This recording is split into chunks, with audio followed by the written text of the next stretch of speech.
સનસની અહેવાલમાં આપનું સ્વાગત છે। રમજાન વચ્ચે ઇફતારમાં મોટી અપીલ।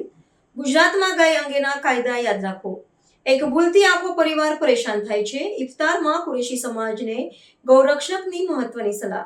રમજાનના પવિત્ર મહિનાના અવસરે આયોજિત એક ઇફતાર કાર્યક્રમ દરમિયાન સમાજમાં એકતા, ભાઈચારો અને કાયદાના પાલન પર ખાસ ભાર મુકાયો હતો। કાર્યક્રમ દરમિયાન વક્તા અને ભારતીય ગૌરક્ષા મંચના પ્રમુખ ધર્મેશ ગામીએ જણાવ્યું કે આજે રમજાનનો પવિત્ર મહિનો ચાલી રહ્યો છે અને મોટી રાત નજીક હોવાથી સમાજ માટે આ સમય ખાસ મહત્વનો છે। દુનિયામાં ખાદ્ય આદતો વિશે ઘણી ચર્ચા થાય છે। તેમના કહેવા મુજબ દુનિયાભરમાં લગભગ 98% લોકો નોનવેજ ખોરાક લે છે, જ્યારે ફક્ત 2% લોકો જ સંપૂર્ણ રીતે વેજીટેરિયન છે। ભારતની વાત કરીએ તો અહીં પણ મોટાભાગના લોકો નોનવેજ ખોરાક લે છે। તેમ છતાં ભારત સરકાર અને અલગ અલગ રાજ્ય સરકારોએ પ્રાણીઓના સંરક્ષણ માટે જુદા જુદા કાયદા બનાવ્યા છે। તેમણે જણાવ્યું કે દરેક રાજ્યમાં કયા પ્રાણીની કતલ કરી શકાય અને કયા પ્રાણી નહીં તેના માટે સ્પષ્ટ નિયમો બનાવવામાં આવ્યા છે। તેથી દરેક નાગરિકે તે કાયદાઓનું પાલન કરવું જરૂરી છે। ખાસ કરીને ગુજરાત રાજ્યમાં ગાયના સંરક્ષણ અંગે ખૂબ જ કડક કાયદા છે। કાર્યક્રમમાં હાજર કુરેશી સમાજના લોકોને સંબોધતા તેમણે જણાવ્યું કે આવા કાયદાઓથી દૂર રહેવું અને કાયદાનું પાલન કરવું સમાજ માટે વધુ સારું છે। તેમણે ઉમેર્યું કે જ્યારે કોઈ પરિવાર પરેશાન થાય છે અથવા કાયદાકીય મુશ્કેલીમાં ફસાય છે ત્યારે તેનું દુઃખ તે પરિવારને જ સમજાય છે। ધર્મેશ ગમીએ વધુમાં જણાવ્યું કે સમાજમાં શાંતિ, એકતા અને ભાઈચારો જાળવી રાખવો ખૂબ જરૂરી છે। તેમણે મસ્જિદભાઈ, ઇકબાલભાઈ અને અન્ય વડીલોને ઉલ્લેખ કરતા કહ્યું કે લગભગ 8 થી 10 વર્ષ પહેલા સમાજને જાગૃત કરવા માટે શરૂ કરાયેલા પ્રયાસોથી કુરેશી સમાજને ઘણો ફાયદો થયો છે। તેમણે અંતમાં કહ્યું કે હવે આગળ પણ સમાજે એકતા જાળવી રાખીને કાયદાનું પાલન કરવું અને વિકાસના માર્ગે આગળ વધવું જરૂરી છે। आज जैसे रमज़ान का पवित्र महीना शुरू हो गया, 26 दिन हो गए और आज बड़ी रात भी है। देखो, समाज हमारा हिंदुस्तान, पहली बात तो मैं दुनिया की बात कर रहा हूँ तो दुनिया में वेज और नॉन वेज की जो हम बात करते हैं तो दुनिया में 98% लोग नॉन वेज है, 2% लोग सिर्फ वेजिटेरियन।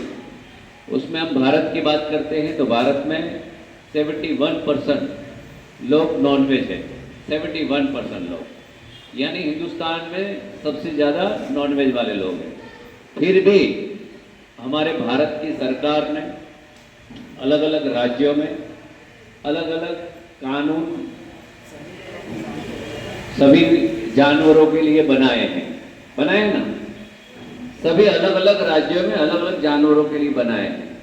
कौन से जानवर का कत्ल कर सकते हैं, कौन सा नहीं कर सकते हैं, उसके नीति नियम है। अब सबको पता है, आप कुरैशी जमात से जुड़े हुए लोग हैं। गुजरात के अंदर जिस तरह की बात है तो गाय को लेकर जिस तरह के कड़े कानून हैं, उससे दूर रहने में ही हम सबकी भलाई है। क्योंकि जो परिवार का व्यक्ति जो परेशान होता है, दुखी होता है, वो उसी को पता चलता है। हमारा काम है एकता और भाईचारा बना के रखना। और मस्जिद भाई और इकबाल भाई, जनाब चाचा, ये हमारे दूसरे जो वडील सब हैं, कि हम सब ने 8 से 8-10 साल पहले शुरुआत की, लोगों को समझ में आया, उससे कुरैशी समाज के लोगों का भला ही हुआ है कि नहीं हुआ है। तो हम यही चाहते हैं कि और हम कैसे आगे बढ़े। भारतीय गौरक्षा मंच तथा कुरैशी समाज लिंबायत द्वारा आज 26मा रोजानो इफ्तार पार्टीનું આયોજન કરવામાં આવ્યું હતું। એનો મુખ્ય ઉદ્દેશ એ જ હતો કે જે અમુક જાનવરોને લઈને કોઈ પણ બાબતો બને છે તો સમાજના આગેવાનોને કાયદાની સમજ સાથે સાથે ગુજરાતમાં જે પ્રતિબદ્ધ છે એવી બાબતોથી આપણે દૂર રહી અને આપણી બધી એકતા અને અખંડતા કઈ રીતના જળવાય એના પ્રયાસો કરવામાં આવ્યા હતા। અને ખાસ કરીને 100થી વધારે લોકોએ આ ઇફતાર રોજા પાર્ટીમાં સંમલિત થયા હતા। કૃષિ જમાતના વડીલો, આગેવાનો, અન્ય મુસ્લિમ સમાજના આગેવાનોની ઉપસ્થિતિમાં આ સંપન્ન થયો। ઈદની પણ મુબારકબાદ આપવામાં આવી। મુખ્ય હેતુ કે જે ગૌરક્ષાને લઈને જે બાબતો બને છે એ ના બને એની સમજ આપવામાં આવી અને ખૂબ સારી રીતે સફળતાથી આ કાર્યક્રમ સફળ થયો।